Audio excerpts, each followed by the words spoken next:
Ito ang ilan lang sa sinyalis na ang Pilipinas ay nagkaroon ng isang hindi matinong Pangulo. Siya pa ang nangangampanya laban sa fake news, misinformation, disinformation. Ngunit siya pa ang nangunguna sa pagsalungat nito nang siya ay nangangampanya pa bilang presidente. At nangako na gawin niyang tig 20 pesos na lang ang kilo ng bigas.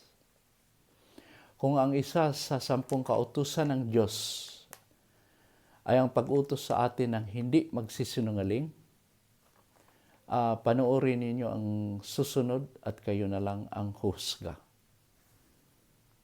Like everyone here, we too recognize as a matter of principle that fake news should have no place in modern society.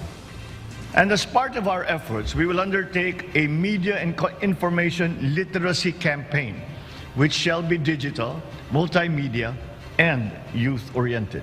When Vice President Sara Duterte made a statement of the Philippines handing out its own citizen to a foreign power, I wanted to ask you, Secretary, does that make her factually correct?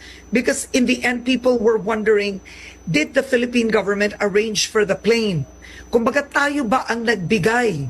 Yes. Or, okay, go on, Secretary. Yes. The plane is chartered by the Office of the President.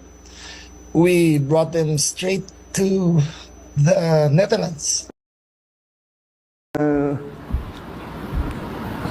Consistent naman tayo, hindi tayo tumutulong sa investigasyon ng ICC. We didn't help them in any way. Ang kapal na mukha mo.